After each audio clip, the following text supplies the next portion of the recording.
কারণ এখানে সমস্যা আছে যা আমার জন্য কঠিন। তাহলে আপনি অমানবিক, অসভ্য, এটাই মানুষের অজুহাত। আপনি কি আমার উত্তর শুনবেন? কিন্তু আপনি মনোযোগ সরাতে চেষ্টা করছেন। তার মানে আপনাকে চেকআপের জন্য যেতে হবে। কারণ কি কারণ? আমার ধারণা আছে। শুভ সন্ধ্যা, ডক্টর জাকির। আমি একজন শিক্ষক। আমি এখানকার একটি বিশ্ববিদ্যালয়ে পড়াই। আমার প্রশ্ন ঈশ্বরের অস্তিত্ব নিয়ে, এবং আমি অমুসলিম, অখ্রিস্টান, আর দুঃখিত, আমি কোনো ধরনের ঈশ্বরে বিশ্বাস করি না। বাইবেল, গীতা, কোরআনে। একজন শিক্ষক হিসাবে আপনি জানেন আমি ছাত্রদের জন্য পরীক্ষা নেই, কারণ আমি একজন মানুষ, আমার জ্ঞান খুব সীমিত। কিন্তু আপনার আগের ইউটিউব ভিডিওতে আমি দেখেছি যা আমি খুব উপভোগ করেছি। আপনি উল্লেখ করেছেন যে ঈশ্বরও পরীক্ষা নিয়েছেন আর অনেক পরীক্ষা নিচ্ছেন। তাই আপনি যদি ঈশ্বরকে একজন শিক্ষক হিসেবে বিবেচনা করেন যে তিনি পরীক্ষা নিচ্ছেন, তাহলে আমি এতে একমত নই। কারণ আমরা মানুষ হিসাবে অবিচার, সংঘাতের মতো মানবিক সমস্যায় ভুগছি। আপনি আমার চেয়ে বেশি জানেন, অনেক বেশি। এই পরীক্ষার জন্য আপনি জানেন মানবতা কষ্ট পাচ্ছে। তাহলে কেন এমন? এটাই আমার প্রশ্ন। ভাই, দুইটি অংশে একটি প্রশ্ন করেছেন। প্রথমে তিনি বলেছেন যে তিনি একজন শিক্ষক এবং তার ছাত্ররা কতটা ভালো তা জানার জন্য তাকে পরীক্ষা নিতে হয়। সর্বশক্তিমান আল্লাহ, তার কাছে সমস্ত জ্ঞান আছে, তাহলে তিনি কেন পরীক্ষা নেবেন? তার আগে থেকে সবকিছু জানা উচিত। প্রথম বিষয় এবং দ্বিতীয় বিষয় হলো, যখন আমরা পরীক্ষা দিচ্ছি তখন এত অবিচার এবং মানুষের কষ্ট কেন? ঠিক, প্রশ্ন একটি কিন্তু দুটি অংশ। প্রশ্নের প্রথম অংশটা হলো, যদি সর্বশক্তিমান আল্লাহ সবকিছু জানেন তাহলে আমাদের কেন পরীক্ষা দিতে হবে? আল্লাহ কোরআনের সূরা মুলক অধ্যায় 16 আয়াত 2 বলেছেন, আল্লাযী খালাকাল মাউতা ওয়াল হায়াতা, যিনি মৃত্যু এবং জীবন সৃষ্টি করেছেন তোমাদেরকে পরীক্ষা করার জন্য যে তোমাদের মধ্যে কে কর্মে শ্রেষ্ঠ। এবং অন্য স্থানে সূরা আল ইসরা আয়াত 13 আল্লাহ বলেছেন, প্রত্যেক মানুষের কর্ম তার গলায় বেঁধে দিয়েছি। আল্লাহ সবকিছু জানেন, তাহলে পরীক্ষা দেওয়ার কি দরকার? কারণ হলো, আল্লাহ আপনার জন্মের সময় থেকেই জানেন যে আপনি জান্নাতে যাবেন নাকি জাহান্নামে যাবেন। তিনি জানেন অমুক ভালো, অমুক খারাপ, অমুক মাঝারি। কিন্তু ভাবুন, যদি সর্বশক্তিমান আল্লাহ আপনাকে এই পৃথিবীতে জীবনযাপন না করিয়েই সরাসরি জাহান্নামে বা জান্নাতে পাঠিয়ে দেন। যাদের তিনি জান্নাতে পাঠাবেন তারা আপত্তি করবে না, কিন্তু যাদের তিনি জাহান্নামে পাঠাবেন তারা আপত্তি করবেন যে আপনি আমাকে জাহান্নামে কেন পাঠালেন। কল্পনা করেন, আপনি একজন শিক্ষক এবং আপনি 1 বছর ধরে ক্লাসে পড়িয়েছেন। পরীক্ষার আগেই আপনি বিচার করতে পারেন, এই ছাত্রটি ভালো নয়, সে ফেল করবে, এই ছাত্রটি প্রথম শ্রেণীতে প্রথম হবে। ঠিক, কিন্তু আমার ভয় হচ্ছে যে আপনি সর্বশক্তিমান ঈশ্বর। আমাকে শেষ করতে দেন। আচ্ছা, একজন মানুষ শিক্ষক পরীক্ষার আগে বিচার করতে পারেন এই ছাত্রটি ফেল করবে। কেন? কারণ এই ছাত্রটি পড়াশোনায় মনোযোগী নয়, সে পড়াশোনা করে না। শিক্ষক পরীক্ষার আগে ভবিষ্যদ্বাণী করতে পারেন এই ছাত্রটি প্রথম শ্রেণীতে প্রথম হবে, এই ছাত্রটি দ্বিতীয় শ্রেণীতে, আর এই ছাত্রটি ফেল করবে। আচ্ছা, যদি শিক্ষক বলে, ঠিক আছে এখন আমরা পরীক্ষা নেব না, আমি এই ছাত্রকে প্রথম শ্রেণী, ওকে দ্বিতীয় শ্রেণী, আর ওকে ফেল দিচ্ছি, অবশ্যই ছাত্র আপত্তি করবে। ছাত্র বলবে, আমি তো পরীক্ষা দিইনি। শিক্ষক ভুল করতে পারেন, কিন্তু সর্বশক্তিমান আল্লাহ ভুল করতে পারেন না। কিন্তু যখন সর্বশক্তিমান আল্লাহ আপনাকে পরীক্ষা না করিয়ে সরাসরি জান্নাতে বা কিছু লোককে জাহান্নামে পাঠিয়ে দেন, তখন স্বাভাবিকভাবেই আমরা আপত্তি করব। এমনকি আমি আপত্তি করব, যদি তিনি আমাকে জাহান্নামে পাঠান, আপনি আমাকে জাহান্নামে কেন পাঠালেন? এটা মানুষের প্রতিফলন, এটা সর্বশক্তিমান ঈশ্বরের জ্ঞান নয়। ঠিক, সর্বশক্তিমান আল্লাহ মানুষকে প্রমাণও করতে চান। তিনি চান না যে মানুষ মনে করুক ঈশ্বর অবিচারী। এ কারণেই কোরআন বলে, বিচার দিবসে কেউ আল্লাহর বিচার নিয়ে আপত্তি করবে না। কারণ কোরআন বলে, আপনার অঙ্গ প্রত্যঙ্গ আপনার বিরুদ্ধে সাক্ষ্য দেবে, আপনার চোখ, আপনার হাত আপনার বিরুদ্ধে সাক্ষ্য দেবে। সুতরাং যদি আপনি পরীক্ষা দেন, তাহলে আপনি খুব ভালো করেই জানেন যে আপনি ভালো করেননি। তাই যদি আপনি ভালো না করেন এবং শিক্ষক আপনাকে ফেল করিয়ে দেন, আপনি বলতে পারবেন না শিক্ষক অবিচারী।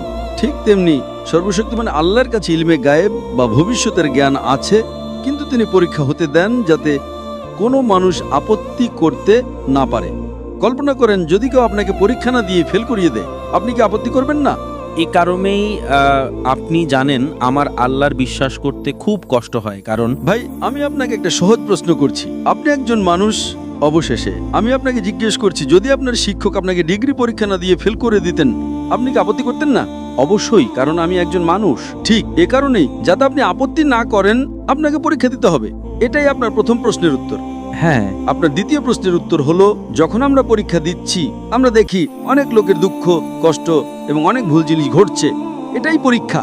যেমন যখন আপনি আপনার ছাত্রদের পরীক্ষা দেন, আপনি জানেন কিছু ছাত্র সারা রাত জেগে থাকে। তারা বলতে পারে, ইনি কি ধরনের শিক্ষক, ওনার জন্য আমাদের সারা রাত জাগতে হচ্ছে, ইনি খুবই খারাপ শিক্ষক। এটা একটা পরীক্ষা, এবং পরীক্ষা যত কঠিন হবে পুরস্কারও তত বেশি। দ্বিতীয় শ্রেণীতে পড়া খুব সহজ, দশম শ্রেণীটাও সহজ, কিন্তু যখন মেডিকেল পরীক্ষার জন্য পড়েন, আমি আমার মেডিকেল পড়াশোনা শেষ করেছি, আমাদের দিনে 18 ঘন্টারও বেশি পড়াশোনা করতে হতো। এটা অনেক কঠিন। আমি বলতে পারি না ঠিক আছে ইনি কি ধরনের শিক্ষক, কি কঠিন পরীক্ষা। তখন আমার জীবন অসহ্য হয়ে গিয়েছিল। এটা একটা পরীক্ষা, আমি যদি পুরস্কার চাই আমাকে এই পরীক্ষা দিতেই হবে। এই জীবন ভাই পরকালের জন্য একটা পরীক্ষা, আর আমরা পরীক্ষা দিচ্ছি, এবং এই জীবন কিভাবে কাটাতে হবে তার নিয়ম কানুন কোরআনে দেওয়া আছে। এই কোরআন আমাদের শিক্ষা বই। প্রত্যেক পরীক্ষার জন্য আপনার একটা পাঠ্য বই থাকে। সিলেবাস ছাড়া আপনি পরীক্ষা বসবেন কিভাবে? ঠিক না ভুল? হ্যাঁ, একদম। এই কোরআন হলো নিয়মকানুন যা আমরা এই পৃথিবীতে দিচ্ছি সেই পরীক্ষার জন্য। যদি আপনি নিয়মকানুন মেনে চলেন তাহলে পরীক্ষায় উত্তীর্ণ হবেন, যদি না মানেন তাহলে ফেল করবেন। যারা সত্যি এই বইটা জানে তাদের জন্য এটা কোনো দুঃখেরই বিষয় নয়। আমার জন্য জীবন একটা পরীক্ষা, আর আপনার, কারণ আপনি সিলেবাস জানেন না, এ কারণে এটা আপনার জন্য দুঃখের। যখনই আপনি সিলেবাস জানবেন, দেখেন একজন বুদ্ধিমান ব্যক্তি যে প্রথম শ্রেণীতে প্রথম হয় সে উপভোগ করে, যারা মাঝারি এবং ফেল করে তারাই সমস্যায় পড়ে। তাই যদি এই সিলেবাস খুব ভালো করে বুঝতে পারেন এবং যদি সর্বশক্তিমান আল্লাহ আমাদের স্রষ্টার আদেশ পড়েন, তাহলে এই জীবন সুন্দর হবে, এটা খুব সহজ হবে, এবং জান্নাতে যাওয়ার ফলাফলের জন্য ভালোবাসবেন। আশা করি উত্তরটা পেয়েছেন। আপনাকে অনেক ধন্যবাদ। এবং আমার দ্বিতীয় প্রশ্ন হলো, যখন আপনি দেখেন একটি বাঘ একটি হরিণকে হত্যা করে তার খাবার বানাচ্ছে, তখন কি আপনি খুশি হন? কারণ এটি সৃষ্টি, ঈশ্বরের সৃষ্টি। আপনি জানেন আমরা মানি যে ঈশ্বর সর্বশক্তিমান, কিন্তু আমার প্রশ্ন হলো, যখন একটি বাঘ একটি হরিণকে হত্যা করে তাকে খাবার বানায়, তখন কি আপনি খুশি হন? আগেও এই ধরনের সৃষ্টি নিয়ে আমি প্রশ্ন করেছি ঈশ্বরের গুণ কি, ঈশ্বরের দর্শন কি, অনেক উত্তর আছে, কিন্তু সেই উত্তরগুলো স্ববিরোধী। আর আমার মতে একজন কার্টুনিস্ট ঈশ্বরের চেয়ে ভালো। আপনি জানেন কার্টুনিস্ট তারা অনেক চিন্তাশীল, নিখুঁত ধরনের জিনিস আছে। এটাই আমার প্রশ্ন। ভাই বলেছেন একজন কার্টুনিস্ট একজন স্রষ্টার চেয়ে ভালো, কারণ সে একজন নিখুঁত। আর আমি কি একটা বাঘকে হরিণ হত্যা করতে দেখে খুশি হই? এটাই তো। হ্যাঁ, আমাকে এমন একজন কার্টুনিস্টের নাম বলুন যিনি নিখুঁত। অনেক আছে, আমি আপনাকে জিজ্ঞাসা করছি, দয়া করে আমাকে একজন কার্টুনিস্টের নাম বলুন যিনি নিখুঁত। তাকে এখন নোবেল পুরস্কার দিতে হবে। যেমন টম অ্যান্ড জেরিতে সমস্যা ছিল, কিন্তু শেষে আপনি জানেন টম অ্যান্ড জেরিতে নিখুঁত কি আছে? এটা তো বিনোদনের জন্য, শেষে সবকিছু ঠিক হয়ে যাবে। টম অ্যান্ড জেরি কি নিখুঁত? আপনি কি মনে করেন টম অ্যান্ড জেরি নিখুঁত? হ্যাঁ, কার্টুনে অসম্ভব জিনিস সম্ভব করা হয়। তাহলে তো আপনার টম অ্যান্ড জেরির মতো দেখতে হওয়া উচিত। কোনো সমস্যা নেই, তাহলে আপনি টম অ্যান্ড জেরি হয়ে যান না কেন? আপনি ইঁদুর এবং বিড়াল হয়ে যান না কেন? আচ্ছা, আমার প্রশ্ন হলো, আপনি কি খুশি? আপনি কি ইঁদুর হতে চান? এটি নির্ভর করে আপনি কি ইঁদুর হতে চান। এটি নির্ভর করে আমি ইঁদুর হতে চাইবো না। এটি বুদ্ধিমত্তার উপর নির্ভর করে। যদি কোনো মানুষ আমাকে বলে সে ইঁদুর হতে চায়, তাহলে আমি একজন ডাক্তার, আমাকে তার মানসিক অবস্থা পরীক্ষা করতে হবে। আপনি কি ইঁদুর হতে চান? এটা নির্ভর করে, তার মানে আপনাকে চেকআপের জন্য যেতে হবে। আসলে আমার প্রশ্ন হলো, আপনি বলছেন টম নিখুঁত এবং জেরি নিখুঁত, ইঁদুর এবং বিড়াল নিখুঁত, তাহলে আপনি কি ইঁদুর হতে চান? দেখুন, যদি আপনি বুঝতে পারেন যে আপনি ভুল বলছেন, তাহলে আমি দুঃখিত বলবো এবং বিষয়টা শেষ করেন। যদি চালিয়ে যান, যদি ভুল করেন, একজন মানুষ বা ছাত্রের দুঃখিত বলা উচিত নিজের ভুলের উপর অটল থেকে বোকা হওয়ার চেয়ে। আপনি কি বুঝতে পারছেন না? আমি এমন কোন সুস্থ মস্তিষ্কের মানুষকে চিনি না যে বলবে সে ইঁদুর হতে চায়। আর আপনি একজন শিক্ষক, আপনি ইঁদুর হতে চান? আমি একজন মানুষ, ঠিক, কিন্তু আপনি কি ইঁদুর হতে চান? আমি বললাম নির্ভর করে। আরে কি নির্ভর করে? কারণ কি কারণ? আমি একজন ডাক্তার, যদি কোনো মানুষ বলে সে ইঁদুর হতে চায়, আমি তাকে একজন মনোরোগ বিশেষজ্ঞের কাছে পাঠাবো, ঠিক না ভুল?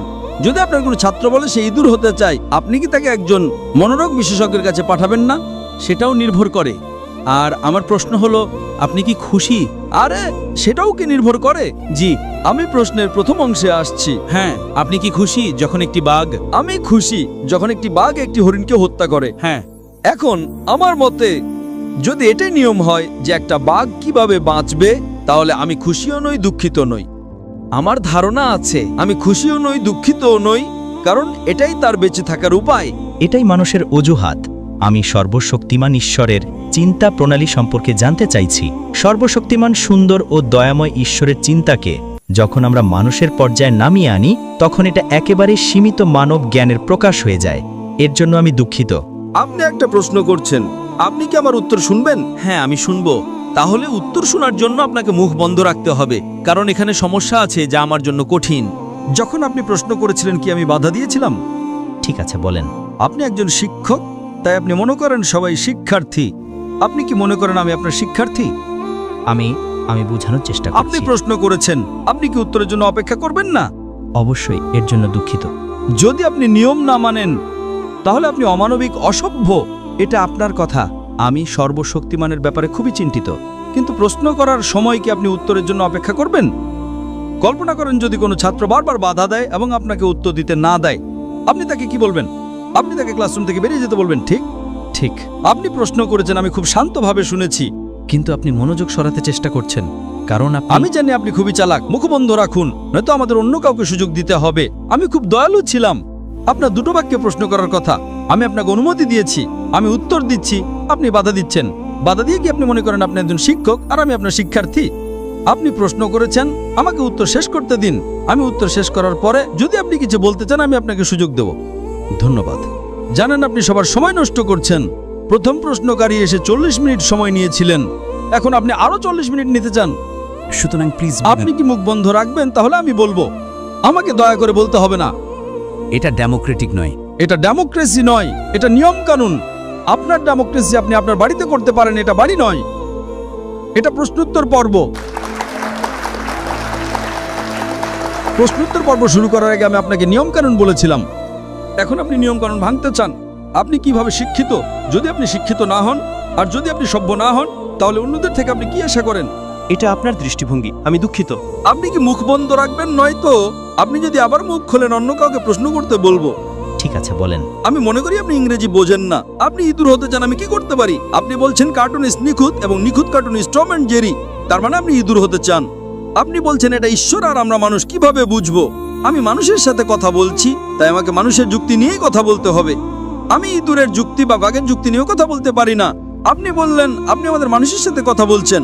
অবশ্যই আমি মানুষের সাথে কথা বলছি। তা যদি আপনি আমাকে প্রশ্ন করেন যে আমি কি খুশি যখন আমি একটা বাঘকে হরিণ হত্যা করতে দেখি, আমি খুশিও নই, দুঃখিত নই। আমি কেন খুশি হব এবং আমি কেন দুঃখিত হব? এটাই সৃষ্টির নিয়ম। যখন আমি শ্বাস নিচ্ছি, আমি লক্ষ লক্ষ জীবাণুকে হত্যা করছি। আমি কি খুশি? আমি খুশিও নই, দুঃখিতও নই। জীবন এমনই। আপনি যদি খুশি না হন তাহলে শ্বাস নেওয়া বন্ধ করুন। হ্যাঁ, আমার প্রশ্ন হলো, যদি আপনি দুঃখিত হন কারণ একটি সিংহ একটি হরিণকে হত্যা করে, আমি একজন ডাক্তার হিসেবে বলছি আপনি লক্ষ লক্ষ জীবাণুকে হত্যা করছেন, আপনার শ্বাস নেওয়া বন্ধ করা উচিত। আমি দুঃখিত। এটাই জীবন। আমি একজন ডাক্তার। আপনি লক্ষ লক্ষ জীবাণুকে হত্যা না করে কয়েক মিনিটের জন্য বাঁচতে পারবেন না। এভাবে সর্বশক্তিমান আল্লাহ বিভিন্ন সৃষ্টি করেছেন। কিন্তু যদি আপনি সৃষ্টির নিয়ম ভাঙেন, যদি আমি আনন্দের জন্য, শিকারের জন্য অপ্রয়োজনীয় একটি হরিণকে হত্যা করি, তাহলে আমি খারাপ হব। শিকারের জন্য, আনন্দের জন্য আমি আমার আনন্দের জন্য একটা পিঁপড়াও হত্যা করতে পারি না। ঠিক আছে। আমি নবী মুহাম্মদ সাল্লাল্লাহু আলাইহি ওয়াসাল্লামের মতে একটি চড়ুইও হত্যা করতে পারি না। কিন্তু সিংহ তার বেঁচে থাকার জন্য যদি সে একটি হরিণকে হত্যা করে, সে নিয়ম মানছে, কোনো সমস্যা নেই। কিন্তু আমি আমার আনন্দের জন্য, আমার শিকারের প্র্যাকটিসের জন্য, আমার শুটিংয়ের প্র্যাকটিসের জন্য একটি বাঘকে হত্যা করি, এটা সম্পূর্ণ ভুল, এটা মানবতার বিরুদ্ধে। কিন্তু আমি জীবাণু হত্যা করছি কারণ এভাবেই আমি বেঁচে থাকি। এভাবেই সর্বশক্তিমান আল্লাহ তৈরি করেছেন। তিনি লক্ষ লক্ষ জীবন্ত প্রাণী তৈরি করেছেন, কোটি কোটি। প্রত্যেকের নিজস্ব নিয়ম আছে। এই নিয়ম কানুন কোরআন কেবল মানুষের জন্য, বাঘের জন্য নয়, হরিণের জন্য নয়, ইঁদুরের জন্য নয়। ইঁদুর এবং হরিণের একটি ভিন্ন নিয়ম কানুন আছে। জীবন কিভাবে কাটাতে হবে এই নিয়ম কানুন মানুষের জন্য। সর্বশক্তিমান আল্লাহ মানুষকে পছন্দ করার স্বাধীনতা দিয়েছেন। বাঘ এবং হরিণের নিজস্ব কোনো স্বাধীন ইচ্ছা নেই। তারা অভ্যাস অনুসরণ করে, তাদের কোনো স্বাধীন ইচ্ছা নেই।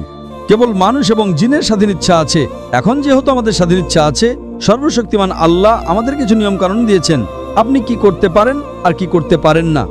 আপনি যদি কি করতে পারেন এবং কি করতে পারেন না সেই নিয়মগুলো মানেন, তাহলে আপনি এই পরীক্ষায় উত্তীর্ণ হবেন এবং জান্নাতে যাবেন। বিষয়টা হলো, আমি সর্বশক্তিমান আল্লাহর অস্তিত্ব নিয়ে একটি বয়ান দিয়েছিলাম, আপনি তা নিয়ে কিছুই বলেননি।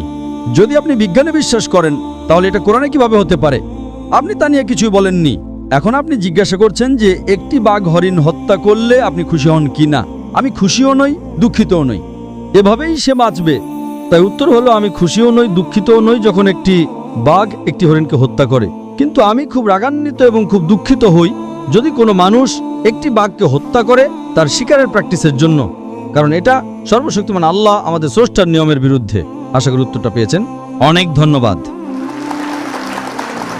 আমার নাম রিকো, আমি ডেপোক থেকে এসেছি। আমি একজন ব্যবসায়ী বা উদ্যোক্তা। সার্বজনীন ভ্রাতৃত্বের দাওয়াত সম্পর্কে আমার একটি প্রশ্ন আছে। কিছুক্ষণ আগে ডক্টর জাকির নায়েক সূরা হুজুরাতের 13 নম্বর আয়াত উদ্ধৃত করেছেন, হে মানবজাতি, আমি তোমাদেরকে একজন পুরুষ ও একজন নারী থেকে সৃষ্টি করেছি। এবং এরপর আরও বলেছেন। আমার প্রশ্ন হলো, আমরা যারা চীনা বংশোদ্ভূত তারা কোথা থেকে জন্মগ্রহণ করেছেন? চীনা বংশোদ্ভূত কেন আমাদের সাথে এমন আচরণ করা হয়? ঠিক বৈষম্য নয়, কিন্তু এমনটা মনে হয় যেন বলা হচ্ছে যে তুমি ততক্ষণ পর্যন্ত পরিপূর্ণ নও যতক্ষণ না তুমি তোমার চীনা পরিচয় ত্যাগ করছো। এই প্রশ্নটি ইন্দোনেশিয়া সহ বিশ্বের সমস্ত চীনা বংশোদ্ভূতদের পক্ষ থেকে। আমাদের এমনভাবে দেখা হয় যেন মুসলিম হওয়ার পর বা ইসলাম গ্রহণের পর আমাদের সমস্ত চীনা পরিচয় ত্যাগ করতে হবে। এমনকি আমি মসজিদে নামাজ পড়ার সময় মনে কষ্ট পেয়েছিলাম যখন আমাকে বলা হয়েছিল যে চীনারা আবার নামাজ পড়ে নাকি। এই বিষয়ে আপনার মতামত কি?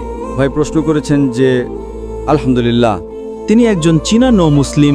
হ্যাঁ, ইসলাম গ্রহণের পর যখন তিনি সূরা হুজুরাতের 49 নম্বর অধ্যায়ের 13 নম্বর আয়াত সম্পর্কে আমার বক্তৃতা শুনেছেন, يا أيها الناس إنا خلقناكم من ذكر وأنثى তিনি বলছেন চীনা হওয়ার কারণে তিনি বৈষম্যের শিকার হচ্ছেন। তাহলে তার কি করা উচিত? হ্যাঁ, ভাই আপনি যে মুসলিমদের সাথে মিশছেন, যারা আপনার সাথে বৈষম্য করছে তারা ভালো মুসলিম নয়। ঠিক। আমি যদি জানতে পারি আপনি একজন অমুসলিম যিনি ইসলাম গ্রহণ করেছেন, আমি আপনাকে আরও বেশি ভালোবাসবো এবং আমি আপনাকে ভালোবাসি ভাই। হ্যাঁ হ্যাঁ, আমি আপনাকে একজন জন্মসূত্রে মুসলিমের চেয়েও বেশি ভালোবাসবো। তাহলে কি আপনি আমার ভালোবাসা পছন্দ করবেন? অবশ্যই হ্যাঁ। সুতরাং আপনাকে বুঝতে হবে যাদের জ্ঞানের অভাব আছে তারাই এমনটা করে।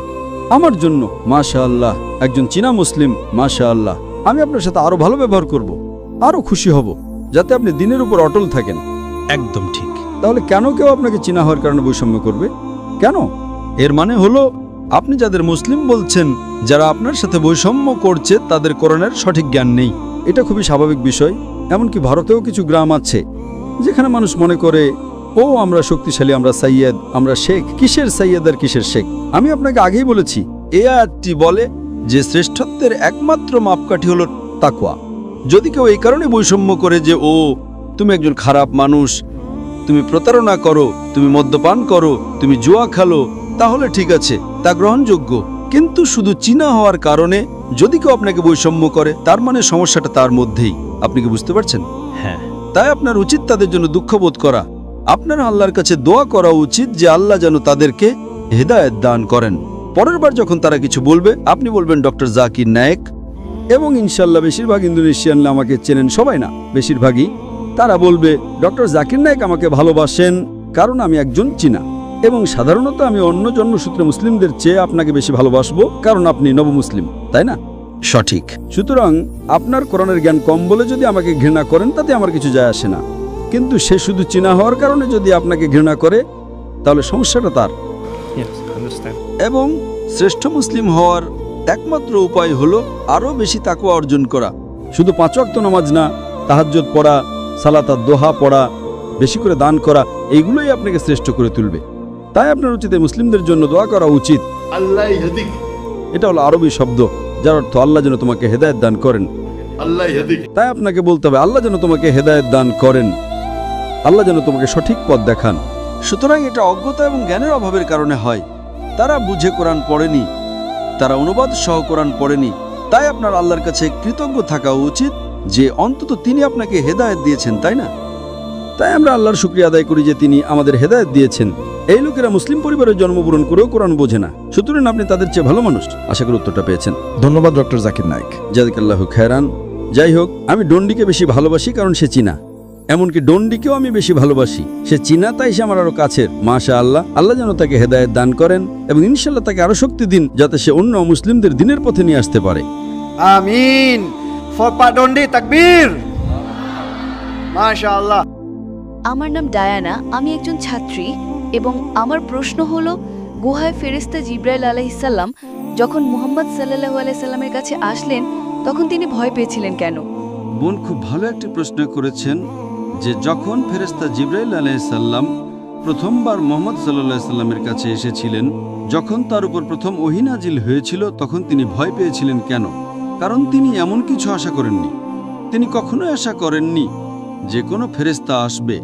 যদি আপনি ঐতিহাসিক বই এবং নবীর হাদিস পড়েন, সেখানে বলা হয়েছে যে নবী মুহাম্মদ সাল্লাল্লাহু আলাইহি ওয়াসাল্লাম যখন গুহায় ছিলেন, তিনি আল্লাহর ধ্যানে মগ্ন ছিলেন এবং ইবাদত করছিলেন, তখন ফেরেশতা জিবরাইল আলাইহিস সালাম এসে তাকে বললেন, ইকরা, পড়ুন। তাই তিনি অবাক হয়ে গেলেন এই ব্যক্তিকে যে আমাকে পড়তে বলছে, এবং তিনি আবার বললেন, ইকরা।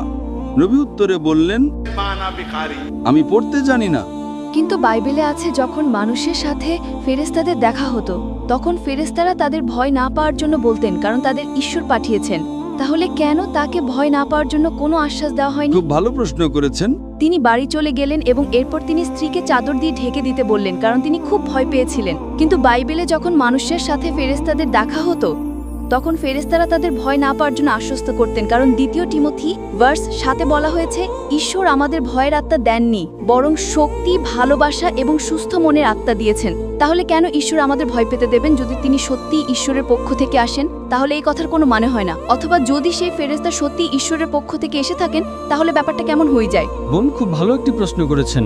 তিনি বলছেন যে বাইবেলে এমন অনেক উদাহরণ আছে যেখানে যখন কোনো ফেরেশতা নবীদের কাছে বা অন্য কোনো মানুষের কাছে এসেছেন, তখন তারা বলেছেন, আমি একজন ফেরেশতা, ভয় পেও না। ঠিক, হ্যাঁ, এই বিষয়টি কোরআনেও উল্লেখ আছে। এটা কোরআনেও উল্লেখ আছে যে যখন ফেরেশতা জিবরাইল আলাইহিস সালাম, ইব্রাহিম আলাইহিস সালাম এবং অন্যান্য নবীদের কাছে এসেছিলেন, তখন ফেরেশতারা বলতেন, ভয় পেও না। কিন্তু এখানে ফেরেশতা জিবরাইল আলাইহিস সালাম নবীকে বলেননি, ভয় পেও না। এই পূর্ববাণী যখন ফেরেশতা জিবরাইল আলাইহিস সালাম নবী মুহাম্মদ সাল্লাল্লাহু আলাইহি ওয়াসাল্লামকে বললেন, ইকরা, তখন নবী ভয় পেয়েছিলেন।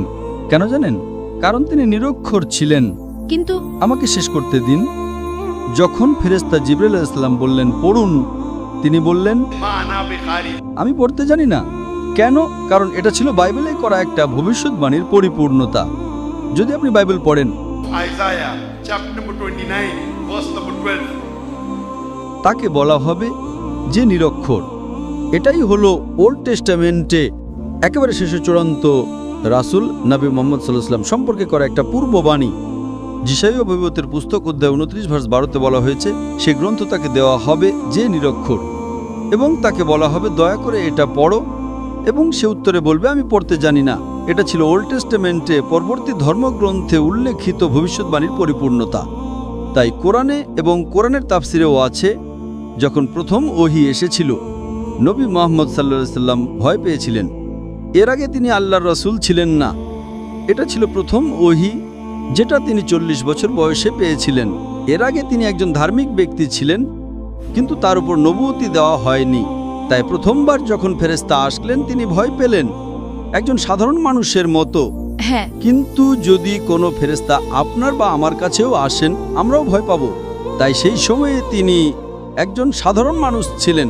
প্রথমবার যখন ফেরেশতা আসলেন এবং তাকে বললেন, পড়ুন, তিনি ভাবলেন তাকে পড়তে বলা হচ্ছে, কিন্তু তিনি নিরক্ষর ছিলেন।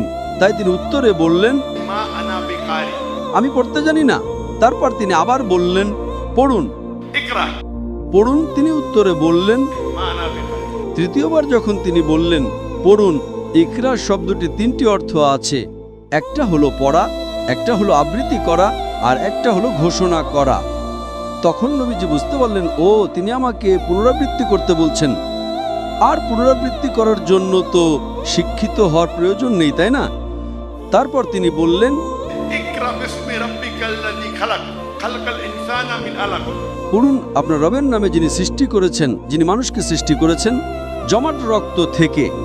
সুতরাং যখন তিনি পুরো আয়াতটা বললেন, তখন নবী মুহাম্মদ সাল্লাল্লাহু আলাইহি সাল্লাম বুঝতে পারলেন যে জিবরাইল আলাইহিস সালাম যা চান তা হলো তিনি যেন পড়েন না, বরং পুনরাবৃত্তি করেন। আচ্ছা, তাই তিনি তা পুনরাবৃত্তি করলেন। আর তারপর কোরআনের প্রথম 5টি আয়াত নাজিল হলো। যখন তিনি বাড়ি ফিরে আসলেন, একজন মানুষ হিসেবে তিনি কাঁপছিলেন। তখন তার স্ত্রী হযরত খাদিজা রাদিয়াল্লাহু আনহা তাকে চাদর দিয়ে জড়িয়ে ধরলেন এবং বললেন, চিন্তা করবেন না, আপনি আল্লাহর একজন প্রিয় মানুষ, আপনার কোনো ক্ষতি হবে না। সুতরাং তিনি একজন মানুষ। তাই কোনো ব্যক্তি যদি ফেরেশতা দেখে ভয় পায়, তাতে ভুলটা কোথায়? এর মধ্যে কোনো ভুল নেই।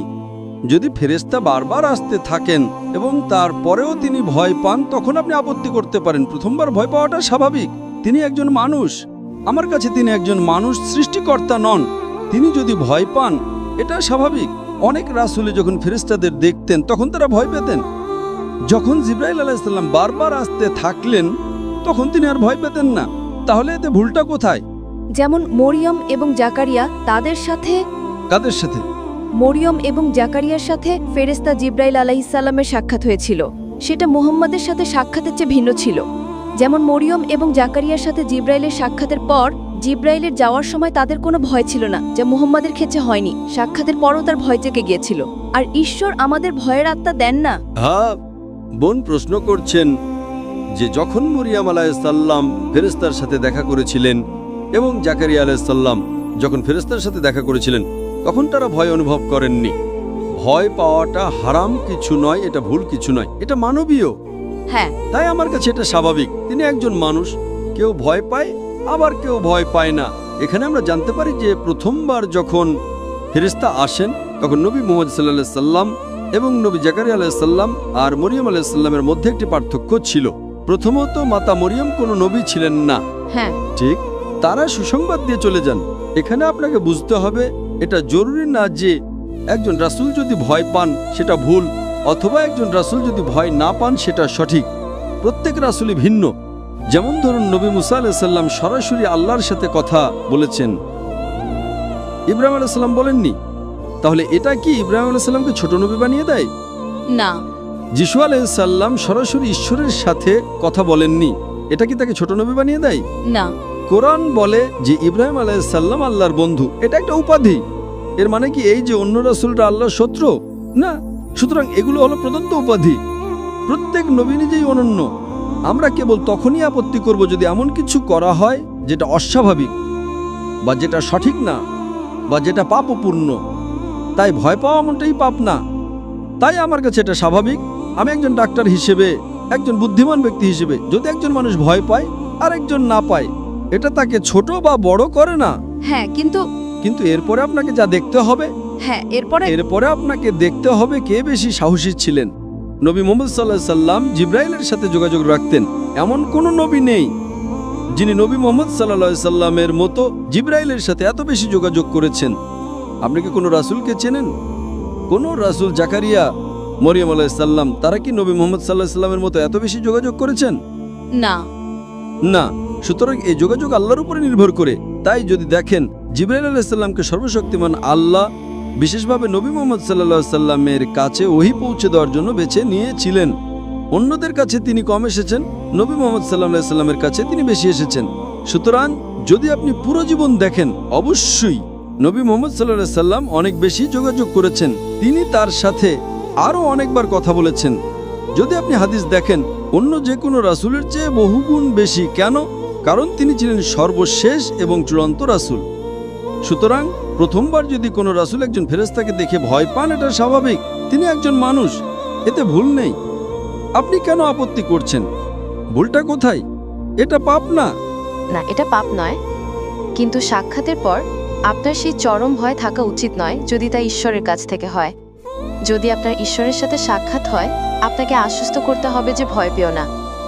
এতে কোনো সমস্যাই নেই, কারণ এটি প্রমাণ করে যে নবী মুহাম্মদ সাল্লাল্লাহু আলাইহি ওয়াসাল্লাম একজন মানুষ ছিলেন। মানুষের ভাবা উচিত নয় যে তিনি ঈশ্বর। আমি বলছি, নয়তো খ্রিস্টানদের মতো মানুষ ভাবতে শুরু করবে যে নবী মুহাম্মদ সাল্লাল্লাহু আলাইহি ওয়াসাল্লাম ঈশ্বর। আমি মনে করি এটা ভালো। তাই যদি একজন মানুষ ভয় পায় এবং তারপর বিশ্বাস করে, এতে কোনো সমস্যা নেই। তিনি আপনার এবং আমার মতো একজন মানুষ। সুতরাং সকল নবী মানুষ ছিলেন। তাই আপনি যে শর্ত দিচ্ছেন যে তার ভয় পাওয়া উচিত নয়, সেটা আপনার শর্ত, এটা ঈশ্বরের শর্ত নয়। আপনি কি বুঝতে পারছেন?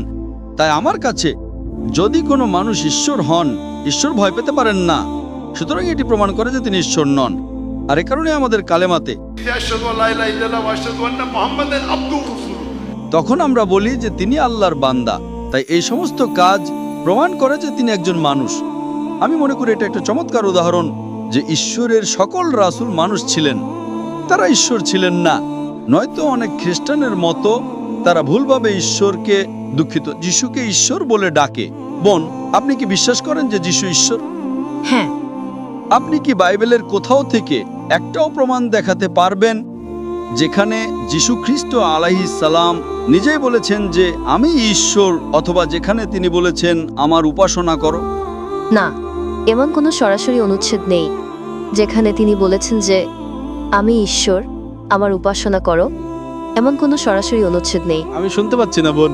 এমন কোনো সরাসরি শ্লোক নেই যেখানে যিশু বলেছেন আমি ঈশ্বর, আমার উপাসনা করো। খুব ভালো, খুব ভালো, কিন্তু তিনি নিজকে খুব ভালো। তার মানে বোন স্বীকার করেছেন যে বাইবেলের কোথাও এমন একটি উক্তি নেই যেখানে যীশু খ্রিস্ট আলাইহিস সালাম নিজেই বলেছেন আমি ঈশ্বর, তবুও আপনি তার উপাসনা করেন। সরাসরি এমন কিছু নেই। তার মানে আপনি যীশু আলাইহিস সালামকে অনুসরণ করছেন না।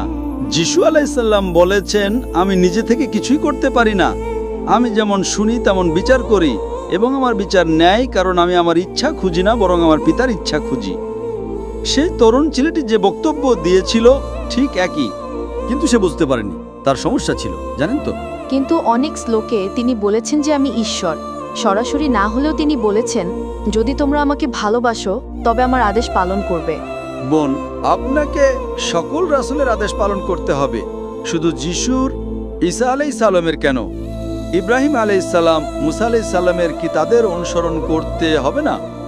ইব্রাহিম আলাইহিস সালাম কি ঈশ্বরের রাসূল ছিলেন না? মুসা আলাইহিস সালাম কি ঈশ্বরের নবী ছিলেন না? তিনি ছিলেন। তাহলে কি আপনাকে আদেশ পালন করতে হবে না? হ্যাঁ। তাহলে পার্থক্যটা কোথায়? যিশু আলাইহিস সালামও একজন রাসূল ছিলেন, আমরা তাকে ভালোবাসি, আমরা তাকে সম্মান করি, কিন্তু আমরা তার উপাসনা করি না। আমি তার উপাসনা করি। আপনি কেন তার উপাসনা করেন? আরেকটি প্রশ্ন, ইসলামে আপনারা যখন নামাজ পড়েন তখন কেন একটি নির্দিষ্ট দিকে মুখ করতে হয় এবং আরবিতে প্রার্থনা করতে হয়? আর আরবি কেন মূল ভাষা? বোন, যদি আমি আপনার প্রশ্নটি ঠিকমতো শুনে থাকি, আপনি বলেছেন যে আপনারা যখন নামাজ পড়েন তখন একটি নির্দিষ্ট দিকে ফিরে নামাজ পড়েন। হ্যাঁ। আমরা কেন সেদিকে ফিরে নামাজ পড়ি, এটাই কি আপনার প্রশ্ন? হ্যাঁ। খুব ভালো প্রশ্ন।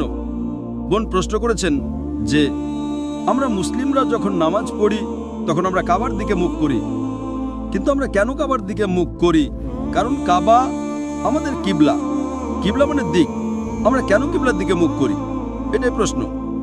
কারণ আমরা ইসলামে একতায় বিশ্বাস করি, আমরা ভাগে বিশ্বাস করি না। তাই ধরুন আজকে আমরা সবাই এই তাঁবুতে নামাজ পড়তে চাই, তাহলে আমরা কোন দিকে ফিরে নামাজ পড়ব? পূর্ব, পশ্চিম, উত্তর নাকি দক্ষিণ? আপনি বলবেন পশ্চিম, ও বলবে পূর্ব, আরেকজন বলবে উত্তর। এখন আমরা কোন দিকে ফিরে নামাজ পড়ব? বিভিন্ন দিক। তাই ঐক্যের জন্য আল্লাহ বলেছেন যখন তোমরা নামাজ পড়বে তখন কাবার দিকে মুখ করবে। এটি কোরআনের সূরা বাকারার 2 নম্বর অধ্যায়ের একটি আয়াত।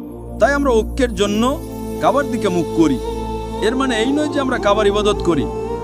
কিছু মানুষ ভাবতে পারে যে আমরা কাবার ইবাদত করি। কোনো মুসলিম কখনো কাবার ইবাদত করে না। আপনি কি বুঝতে পারছেন?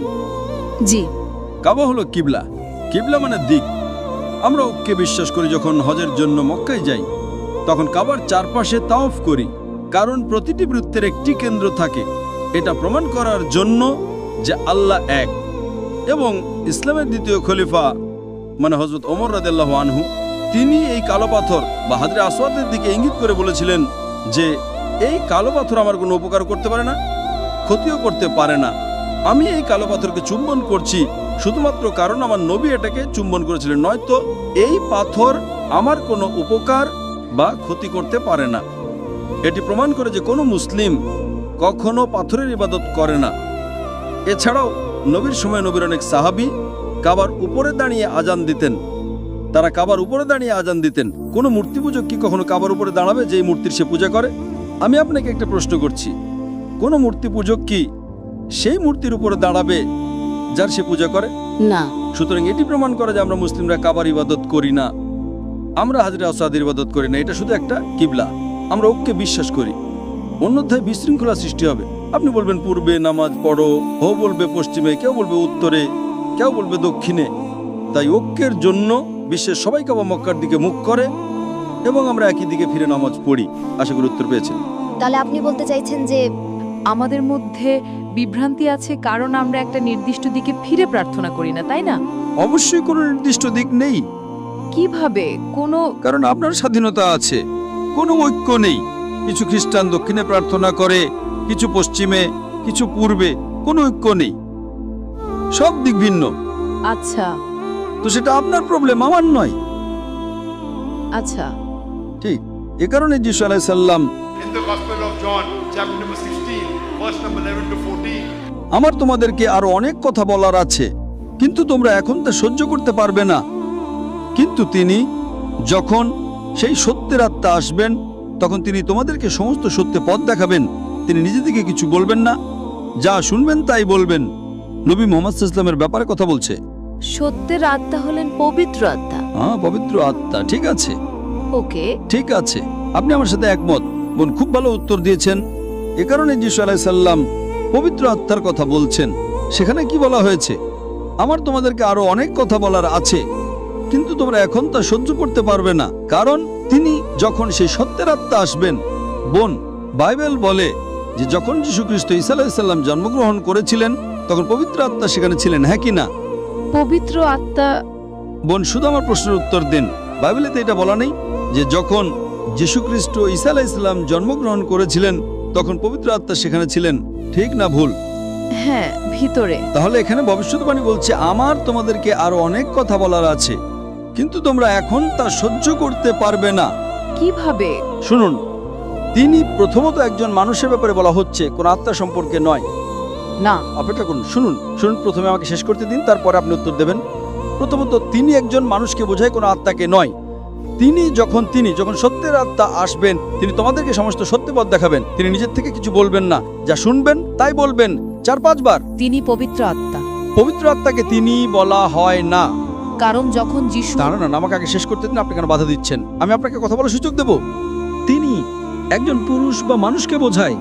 দ্বিতীয়ত, ভবিষ্যৎবাণী, যখন নবী আসবেন, পবিত্র আত্মা যীশু খ্রিস্ট আলাইহিস সালামের জন্মের সময় থেকেই সেখানে ছিলেন।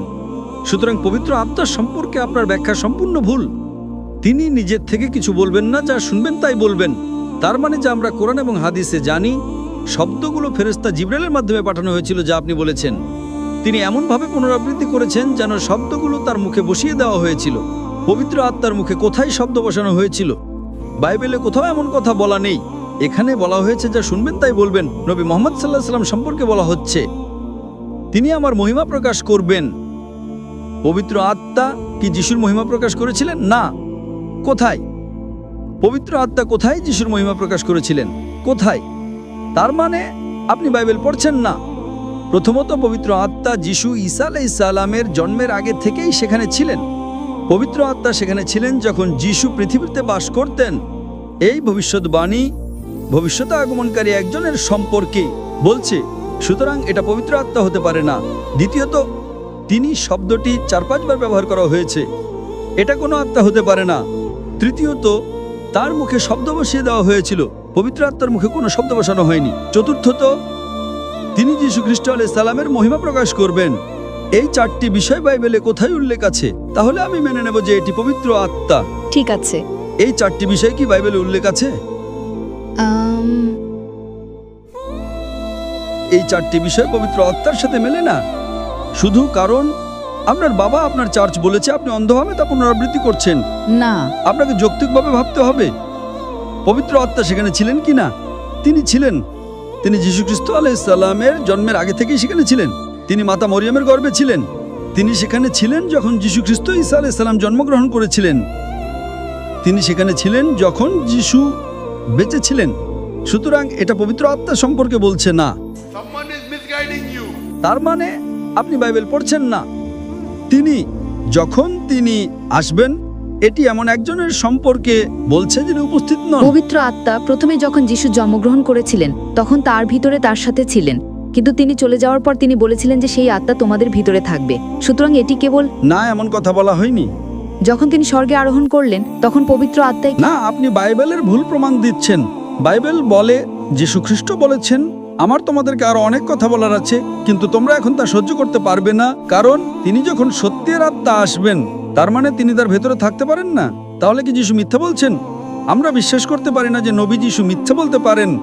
আপনি কেন যীশু খ্রিস্ট আলাইহিস সালামকে মিথ্যা বলার জন্য অভিযুক্ত করছেন? আমি এটা সহ্য করব না। আমার নবী যিশু আলাইহিস সালাম আমার নবী, আপনি তাকে মিথ্যা বলার জন্য অভিযুক্ত করতে পারেন না। আপনি নিজের কথা বসিয়ে দিচ্ছেন। যীশু খ্রিস্ট আলাইহিস সালাম বলেছেন যখন তিনি আসবেন, তিনি তোমাদেরকে সমস্ত সত্য পথ দেখাবেন। পবিত্র আত্মা তো আগে থেকেই সেখানে ছিলেন। তাহলে আপনি কেন যীশু খ্রিস্ট ঈসা আলাইহিস সালামকে ভুল বুঝছেন? তিনি নবী মুহাম্মদ সাল্লাল্লাহু আলাইহি ওয়াসাল্লামের ভবিষ্যৎবাণী সম্পর্কে বলছেন। না না না, আমরা ঈশ্বর, পিতা ঈশ্বর, পুত্র ঈশ্বর এবং পবিত্র আত্মা ঈশ্বর। আমরা তাদেরকে তিনি ব্যক্তিবাচক তিনি হিসেবে উল্লেখ করি। কোথায় তিনি? কোথায় উল্লেখ আছে পিতা ঈশ্বর, পবিত্র আত্মা? বাইবেলের কোন পদে এমন কথা বলা আছে? যখন যিশুকে দীক্ষিত করা হয়েছিল, বাইবেলের কোন পদে এমন কথা বলা আছে? আমি আপনাকে উত্তর দেওয়ার সুযোগ দিচ্ছি, কারণ আপনি সেই তরুণ ছেলেটির মতো নন। আমি আপনাকে বোঝানোর চেষ্টা করছি যে যীশু খ্রিস্ট আলাইহিস সালাম বাইবেলে স্পষ্টভাবে নবী মুহাম্মদ সাল্লাল্লাহু আলাইহি ওয়াসাল্লামের ভবিষ্যৎবাণী সম্পর্কে উল্লেখ করেছেন। ঠিক আছে, খুবই স্পষ্টভাবে। কিন্তু আপনি কেন বুঝতে পারছেন না? কোথায় বলা হয়েছে পবিত্র আত্মা? পবিত্র আত্মা তো আগে থেকেই সেখানে আছেন। তাহলে আপনি কেন ভুল পথে পরিদর্শিত হচ্ছেন? আমি ভুল পথে পরিদর্শিত নই। এটা স্পষ্ট ইংরেজি বোন, এবং আমার মনে হয় আপনার ইংরেজি খুব ভালো, সেই তরুণ ছেলেটির মতো নয়। তো আপনি যখন বাড়ি যাবেন তখন ঠিকমতো পড়তে পারবেন, ঠিক আছে? ঠিক আছে। জনের সুসমাচার 16 অধ্যায় 11 থেকে 14 পদ, এটা লিখে রাখুন, আপনার ডায়েরিতে লিখে রাখুন।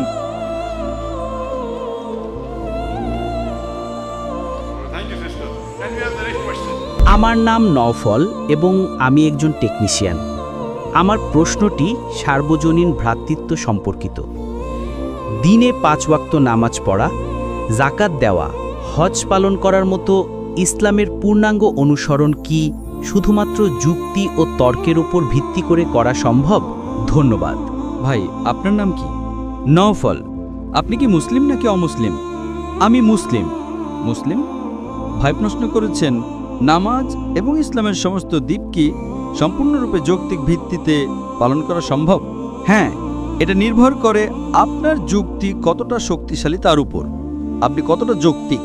আমি যদি আপনাকে সার্জারি সম্পর্কে ব্যাখ্যা করি, আপনি কি বুঝবেন? আমি আমার সর্বোচ্চ চেষ্টা করব, কিন্তু আপনি কি সফল হবেন? আমি একজন ডাক্তার, আপনি কি পারবেন? না। তাই তো? তাহলে আপনি বুঝতে পারছেন না বলে আপনার মধ্যে কি ঘাটতি আছে নাকি যুক্তির মধ্যে ঘাটতি আছে? সমস্যাটা আপনার মধ্যেই। সাধারণভাবে হ্যাঁ, ইসলাম সবচেয়ে যৌক্তিক ধর্ম, কিন্তু আপনি যদি বলেন আমি কি ইসলামকে 100% যুক্তি দিয়ে অনুসরণ করতে পারি, তাহলে উত্তর হলো আপনার যুক্তি সীমিত ভাই। আল্লাহ সুবহানাহু ওয়া তাআলা অনেক ঊর্ধ্বে, তাই না? আমরা সবকিছু নাও বুঝতে পারি। আমার ক্ষেত্রে আমি এমন বিষয়গুলো প্রমাণ করার জন্য একটা যৌক্তিক বিশ্বাস ব্যবহার করি যা বোঝা কঠিন। উদাহরণস্বরূপ, আমি মানুষকে বলি যে আজ অবশ্য বিজ্ঞান যুক্তির জন্য একটা খুবই শক্তিশালী মাধ্যম, তাই না? বিজ্ঞান একটা শক্তিশালী মাধ্যম, যৌক্তিকতা সেখানে আছে। আল্লাহ অনেক জায়গায় বলেছেন যাতে তারা বুঝতে পারে। লাআল্লাকুম তাকিলুন। এর মানে হলো কোরআন মানুষকে প্রশ্ন করতে উৎসাহিত করছে। কোরআনে 332 বার এসেছে ওয়াকালু, তারা জিজ্ঞাসা করলো, এবং 332 বার আল্লাহ তাআলা বলেছেন কুল, বলো। এটা একটা প্রশ্নোত্তর গ্রন্থ, এবং ইসলাম পৃথিবীর সবচেয়ে যৌক্তিক ধর্ম, কিন্তু আমাদের যুক্তি এখনো 100% ব্যাখ্যা করার মতো পর্যায়ে পৌঁছায়নি। যৌক্তিকতার দিক থেকে ইসলামের কাছাকাছিও কোনো ধর্ম নেই, কিন্তু আমার যুক্তি বলে যেহেতু মানুষ এখনো ততটা উন্নত নয়, আমার যুক্তি আমাকে বলে যে আপনি যদি কোরআন পড়েন তবে কোরআনের একটিও আয়াত পাবেন না যা প্রতিষ্ঠিত বিজ্ঞানের বিরুদ্ধে যায়, একটিও না। তবে কিছু আয়াত আছে যার উত্তর আমাদের কাছে নেই, কারণ আমরা এখনো ততটা উন্নত নই। সুতরাং কোরআনের একটিও আয়াত নেই যা প্রতিষ্ঠিত বিজ্ঞানের বিরুদ্ধে যায়, কিন্তু কিছু আয়াত আছে যেখানে বিজ্ঞান এখনো পৌঁছাতে পারেনি। বিজ্ঞান যেমন এটাকে সঠিক বলতে পারে না, তেমনি ভুলও বলতে পারে না। উদাহরণস্বরূপ, মৃত্যুর পরের জীবন, বিজ্ঞান কি এটা প্রমাণ করতে পারে? না। কিন্তু বিজ্ঞান কি এটাকে না বলতে পারে? তাও না। তাই এটা একটা অস্পষ্ট বিষয়। কোরআন বিগ ব্যাং সম্পর্কে কথা বলে, কোরআন মহাবিশ্বের সৃষ্টি সম্পর্কে বলে। সূরা আম্বিয়া অধ্যায় নম্বর 21 আয়াত নম্বর 30। আওয়ালাম ইয়ারাল্লাযিনা কাফারু আন্নাস সামাওয়াতি ওয়াল আরদ কানাত রাতকান ফাফতাহনাহুমা। অবিশ্বাসীরা কি দেখে না যে আসমান এবং জমিন একীভূত ছিল আর আমি উভয়কে পৃথক করে দিলাম? আপনি কি এটা বিশ্বাস করেন? হ্যাঁ। কারণ কি? কোরআনের সব জ্ঞান হয়তো যুক্তি দিয়ে ব্যাখ্যা করা যায় না, কিন্তু প্রতিটি যৌক্তিক প্রশ্নের উত্তর কোরআন দিতে পারে।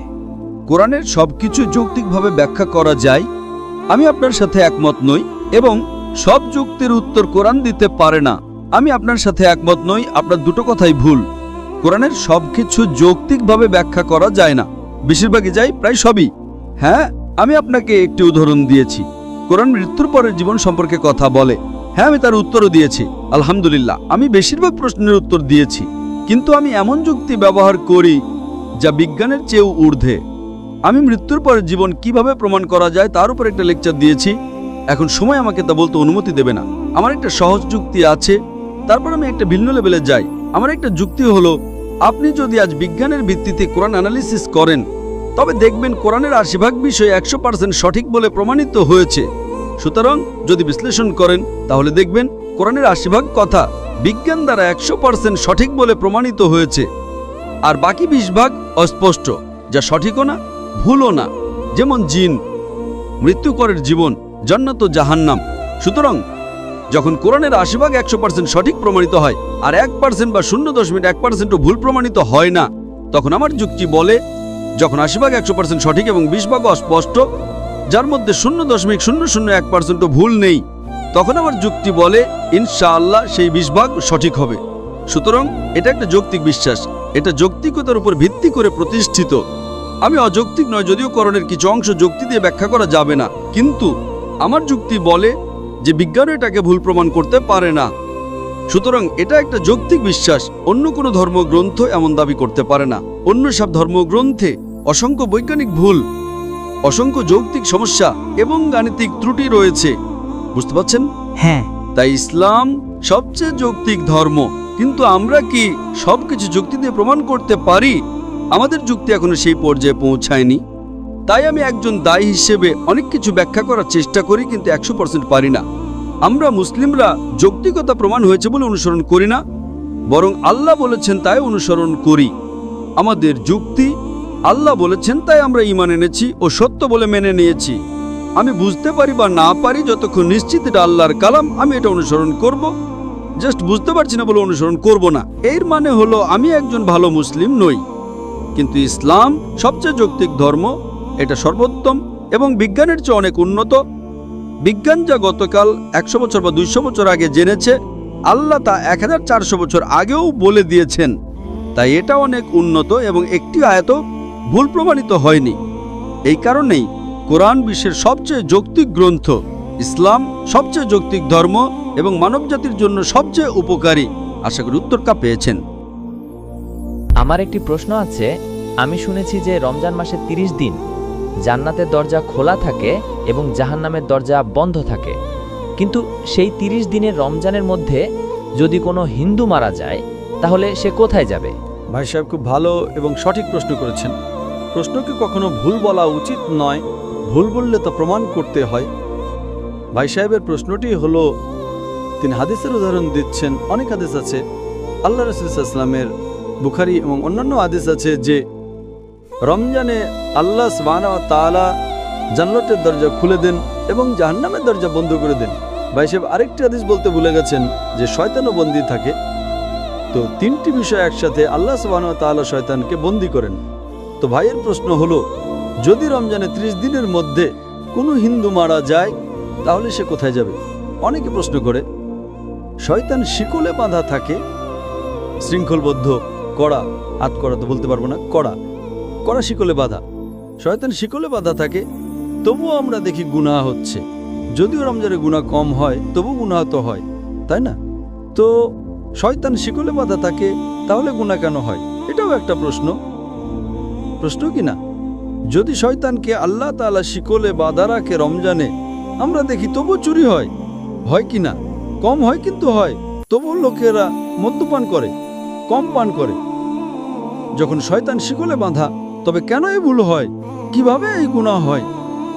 প্রথম প্রশ্নের উত্তর হলো যে জাহান্নামের দরজা বন্ধ থাকে, জান্নাতের দরজা খোলা থাকে। যদি কোনো হিন্দু রমজান মাসে মারা যায়, তাহলে কোথায় যাবে? সে যাবে প্রথমে বারজাখে। কোথায় যাবে? বারজাখ। বারজাখ মানে মধ্যবর্তী সময়। মানুষ মারা যাওয়ার পর সরাসরি জান্নাতে যায় না, সে বারজাখে থাকে। এরপর হাসরের ময়দানে সবাইকে উঠানো হবে, হিসেব নিকাশ হবে। সূরা আল ইমরান অধ্যায় নম্বর ৩ আয়াত নম্বর ১৮৫। চূড়ান্ত প্রতিদান বিচার দিবসে দেওয়া হবে। কুল্লু নাফসিন যায়কাতুল মউত। প্রত্যেক প্রাণী মৃত্যুর স্বাদ গ্রহণ করবে। চূড়ান্ত হিসেব নিকাশ হবে বিচার দিবসে, কিয়ামতের দিন। আর যে ব্যক্তি জাহান্নামের আগুন থেকে বেঁচে যাবে এবং জান্নাতে যাবে, সেই এই দুনিয়াতে সফলতা লাভ করবে। এটি কোরআনের আয়াত। চূড়ান্ত হিসেব নিকাশ কবে হবে? বিচার দিবসে, এখানে নয়। তো রমজানে যদি জাহান্নাম বন্ধ থাকে, এ যাবে বারজাখে। রমজানের পর তো জাহান্নাম খুলবেই, তাই না? রমজানের পর তো দরজা খুলবেই, তাই না? হ্যাঁ, খুলবে। তো যদি সে শিরক করে থাকে, আল্লাহ তার রাসূলের কথা না মেনে থাকে, তাহলে সে বারজাখে শাস্তি পাবে।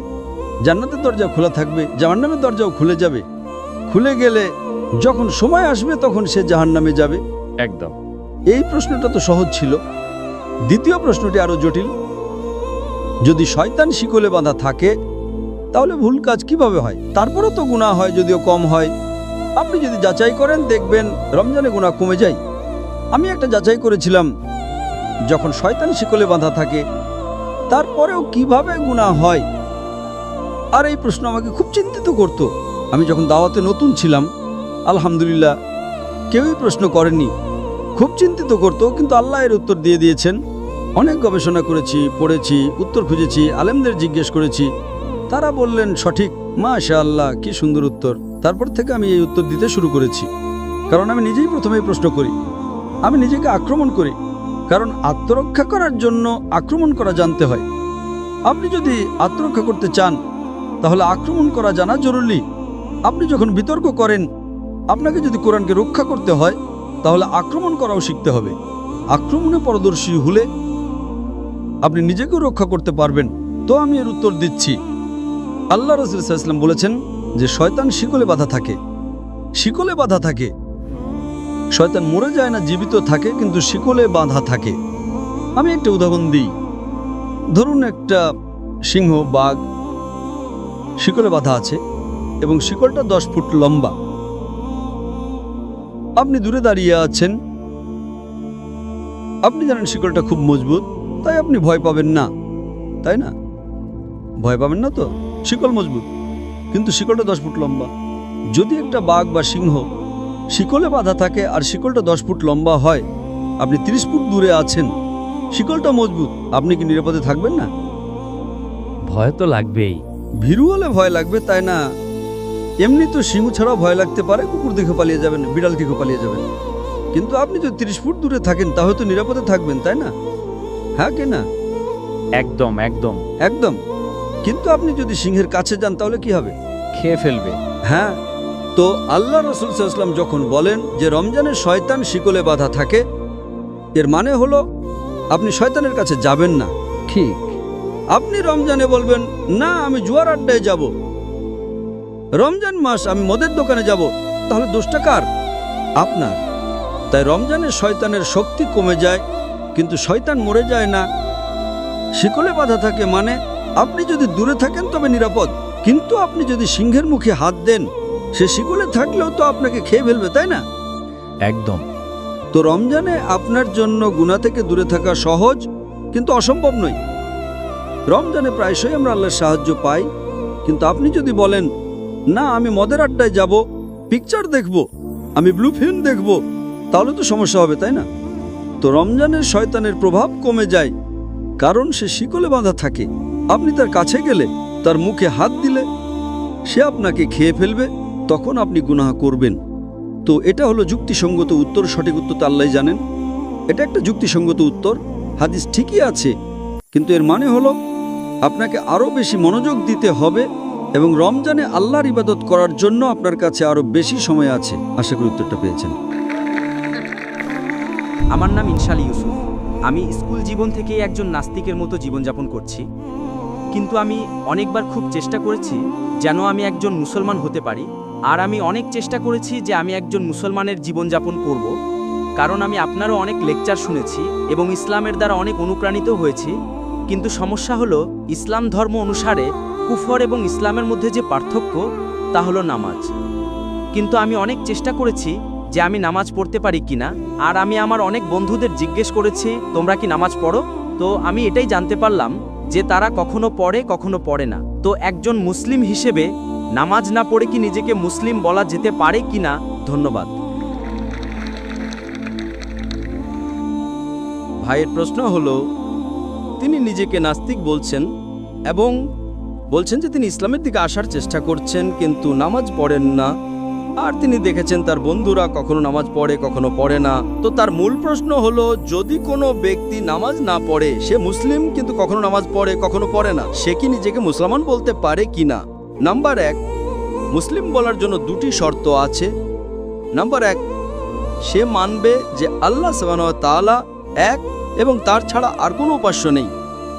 নাম্বার 2, সেটা মানবে যে মুহাম্মদ সাল্লাল্লাহু আলাইহি সাল্লাম আল্লাহর সর্বশেষ রাসূল। এই 2টি জিনিস যদি কোনো ব্যক্তি মানে, তাহলে সে মুসলিম হতে পারে। এরপর আসে একজন প্র্যাকটিসিং মুসলিম এবং নন প্র্যাকটিসিং মুসলিমের বিষয়। একজন খুব নিষ্ঠাবান অনুশীলনকারী মুসলিমও হতে পারে। তো শুধু মুসলিম বলার জন্য এই 2টি শর্তই যথেষ্ট। যদি সে শাহাদা দেয় এবং বলে আশহাদু আল্লা ইলাহা ইল্লাল্লাহ, অর্থাৎ আমি সাক্ষ্য দিচ্ছি যে আল্লাহ ছাড়া কোনো উপাস্য নেই, ওয়া আশহাদু আন্না মুহাম্মাদান আবদুহু ওয়া রাসূলুহু, এবং মুহাম্মদ সাল্লাল্লাহু আলাইহি সাল্লাম তার বান্দা ও রাসূল, এবং আল্লাহ এক, আল্লাহ ছাড়া কোনো উপাস্য নেই, এবং মুহাম্মদ সাল্লাল্লাহু আলাইহি সাল্লাম সর্বশেষ পয়গম্বর। তো এই কথা বলার মাধ্যমে সে ন্যূনতম মানদণ্ড পূরণ করে ফেলে। এরপর তো স্তর অনেক আছে, শত শত হাজার হাজার স্তর আছে, কিন্তু ন্যূনতম প্রয়োজন এটাই। আপনি জিজ্ঞেস করতে পারেন, মদ পান করলে মুসলিম কি মদ পান করতে পারে? পান করা উচিত নয়। যদি পান করে এবং বলে যে আমি ভুল করছি, তবুও সে মুসলিম, কিন্তু সে অনুশীলনকারী মুসলিম নয়। আপনি বুঝতে পারছেন? একজন ব্যক্তি যদি মদ পান করে, কোরআনের আয়াত আছে সূরা মাইদা সূরা নম্বর 5 আয়াত নম্বর 90 এ, ইয়া আইয়ুহাল্লাযীনা আমানু ইন্নামাল খামরু ওয়াল মাইসিরু ওয়াল আনসাবু ওয়াল আসলামু রিজসুম মিনাশ শাইতান ফাজতানিবু লাআল্লাকুম তুফলিহুন। হে মুমিনগণ, মদ, জুয়া খেলা, ভাগ্য গণনা, মূর্তি পূজা, এগুলো শয়তানের কৌশল। এগুলো থেকে বাঁচো যাতে তোমরা সাফল্য পাও। তো কোরআন এবং সহিহ হাদিসের আলোকে এটা একদমই স্পষ্ট যে মুসলমানের জন্য মদ পান করা হারাম। কিন্তু যদি কোনো মুসলিম পান করে এবং বলে যে আমি ভুল করছি, তাহলে তাকে কাফের বলা হবে না। তাকে বলা হবে এমন একজন মুসলমান যে আল্লাহর বিধান পালন করছে না। যদি সে বলে যে মদ পান করা ইসলামে জায়েজ, তাহলে সে আল্লাহর সেই বিধানকে অস্বীকার করছে। যেভাবে আগের ভাই প্রশ্ন করেছিলেন যে কাফের কাকে বলে, যদি কোনো মুসলমান ভুল কাজ করে, হারাম কাজ করে, আর বলে যে আমার দ্বারা ভুল হচ্ছে কিন্তু আমি এটা ছাড়তে পারছি না, তাহলে তাকে কাফের বলা যাবে না। ঠিক একইভাবে কোনো মানুষ যদি নামাজ না পড়ে এবং বলে যে পড়া উচিত কিন্তু আমি অলস, তাহলে একজন ব্যক্তি এমনও হতে পারে যে একবার দুবার নামাজ পড়লো, তাহলে কোনো অবস্থাতেই তাকে কেউ কাফের বলতে পারে না। আল্লাহ রাসূলের হাদিস আছে সহিহ মুসলিমে, যেখানে বলা হয়েছে যে কুফর এবং ইমানের মাঝে পার্থক্য হলো সালাত। তো এ থেকে উলামাগণ ব্যাখ্যা করেন, আলেমদের 2টি দল আছে। এক দল বলে যদি সে একটা নামাজও না পড়ে তাহলে সে স্বয়ংক্রিয়ভাবে কাফের হয়ে যাবে, এই হাদিসের ভিত্তিতে যে ইমান ও কুফরের মাঝে পার্থক্য হলো সালাত। দ্বিতীয় দলের মধ্যে যদি সে সালাত আদায় না করে কিন্তু বলে যে পড়া উচিত, আমি ভুল করছি, তাহলে তাকে কাফের না বলে বলা হবে যে সে একজন অনুশীলনকারী মুসলিম নন। আপনি বুঝতে পারছেন? কিন্তু ন্যূনতম মানদণ্ড কোনো মানুষকে মুসলিম বলার জন্য হলো সে মানবে যে আল্লাহ এক, আল্লাহ ছাড়া কোনো উপাস্য নেই, এবং মুহাম্মদ সাল্লাল্লাহু আলাইহি সাল্লাম আল্লাহর সর্বশেষ নবী। আমি আপনাকে জিজ্ঞেস করতে চাই, আপনি কি মানেন যে আল্লাহ এক? জি, একদম। আপনি কি মানেন আল্লাহ ছাড়া কোনো উপাস্য নেই? নেই। আপনি কি মানেন আল্লাহর কোনো মূর্তি নেই? নেই। মাশাআল্লাহ। আপনি কি মানেন মুহাম্মদ সাল্লাল্লাহু আলাইহি সাল্লাম সর্বশেষ নবী? জি, একদম। সর্বশেষ পয়গম্বর? জি। তাহলে আমার মতে আপনি মুসলিম। মুসলিম তো আপনি অনুশীলনকারী মুসলিম আস্তে আস্তে হবেন। তো যদি আপনি মানেন যে আল্লাহ এক, আল্লাহ রাসূল মুহাম্মদ সাল্লাল্লাহু আলাইহি সাল্লাম সর্বশেষ রাসূল, তাহলে আপনি ন্যূনতম মানদণ্ডে আছেন, মিনিমাম যথেষ্ট নয়, আমাদের চেষ্টা করা উচিত যত বেশি করা যায়, কিন্তু এটা মিনিমাম। আপনি বললেন যে আপনি নামাজ পড়েন না। আপনি কি জীবনে কখনো নামাজ পড়েছেন নাকি পড়েননি? জি। কতবার পড়েছেন? এটা গুণে রাখা হয়নি। মাশাআল্লাহ, এতবার পড়েছেন যে মনেই নেই। তার মানে শত শতবার পড়েছেন, তাই না? গুণে রাখেননি, ঠিক কিনা? আলহামদুলিল্লাহ। শেষবার কবে নামাজ পড়েছেন? আমার মনে হয় কয়েক মাস আগে। কয়েক মাস? মাশাআল্লাহ, খারাপ না।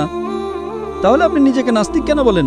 কারণ হলো যে আমি আপনার সামনে যে প্রশ্নটা রেখেছিলাম যে কিছু মুসলিম আছে যারা মাঝে মধ্যে নামাজ পড়ে, মাঝে মধ্যে পড়ে না, আর আমার প্রশ্নটাই ছিল যে কুফর এবং ইসলামের মাঝে পার্থক্য হলো নামাজ, যেটা এখন আমার কাছে পরিষ্কার হয়ে গেছে। তো এই কারণেই কোনো আলেমই এটা বলবেন না যে আপনি 2 মাস আগে নামাজ পড়েছেন, কখনো পড়েন। পৃথিবীর কোনো আলেমই আপনাকে বলবেন না যে আপনি কাফের। যদি একেবারে না পড়েন এবং বলেন যে পড়ার জন্যই নয়, তাহলে বলা হবে আপনি বুঝতে পারছেন তো? আর আপনি পড়ছেন না, বছরের পর বছর পড়ছেন না, তাহলে কিছু আলেম বলবেন কিন্তু আপনি তো মাশাআল্লাহ পড়েন, এতবার পড়েছেন যে আপনার মনেও নেই। তো প্রথমে আপনি আপনার মন থেকে এই ভুল ধারণাটা দূর করুন, ঠিক আছে? তো আমার মতো আপনি মুসলিম, হতে পারে যে আপনি একজন ভালো অনুশীলনকারী মুসলিম নন, হতে পারে আপনি ভালো, তা তো আপনিই জানেন।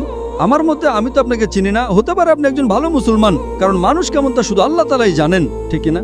তো যদি কোনো লোক আপনাকে ভুল বুঝিয়ে ইসলাম থেকে দূরে নিয়ে যায়, তাহলে তারা ভুল লোক। আমাদের চেষ্টা করা উচিত মানুষকে ইসলামের কাছে নিয়ে আসার, বুঝলেন তো? অনেক সময় মুসলমানরা কি করে, তারা এত ফতোয়া দেয়, এমন কথা বলে যে একজন মুসলমানকে মুসলিম বানিয়ে দেয়। আল্লাহ রসুলের একটা হাদিস আছে, যদি আপনি কোনো মুসলিমকে কাফের বলেন আর সেটা যদি সে না হয়, তাহলে সেটা আপনার উপরে ফিরে আসে। যদি কোনো মুসলিমকে আপনি কাফের বলেন এবং সে কাফের না হয়, তাহলে স্বয়ংক্রিয়ভাবে সেটা আপনার উপরে চলে আসে। সে আপনি দেখবেন যে কোনো মুসলিম একে অপরকে কাফের বলছে, এটা আমাদের সমাজ এখন সাধারণ। এটা বলা, যদি অন্য কোনো মুসলিম ঠিকভাবে ধর্ম পালন না করে বা সামান্য ভুল করে, তো নারায়ে তাকবীর কাফের, এদিকেও নারায়ে তাকবীর কাফের। তো এটা আমাদের ভুল। আমাদের হিকমত দিয়ে আমি এই বৈঠকের শুরুতে কোরআনের একটি আয়াত পড়েছিলাম, সূরা নাহলের সূরা নম্বর 125। উদু ইলা সাবিলি রাব্বিকা বিল হিকমা ওয়াল মাউযাতিল হাসানা ওয়াজাদিল বিল্লাতি আহসান। আপনি আপনার রবের পথে হিকমত এবং উত্তম উপদেশের মাধ্যমে আহ্বান করেন এবং তাদের সাথে সর্বোত্তম পন্থায় বিতর্ক করুন। মানুষকে ডাকুন, আল্লাহর পথে মানুষকে ডাকুন হিকমত দিয়ে এবং উত্তম কথার সাথে, এবং তাদের সাথে কথা বলুন, তাদের সাথে বিতর্ক করুন উত্তম পন্থায়। আপনি বুঝতে পারছেন তো? আমি চাইবো যে আপনি আমার একটা লেকচার শুনেন, সালাদ দ্য প্রোগ্রামিং টুয়ার্ডস রাইচাসনেস, উর্দুতেও আছে। সালাদ সঠিক পথ দেখায়। ইনশাল ভাই তিনি এখন শাহাদা পাঠ করতে চান। মাশাআল্লাহ, তাকবীর।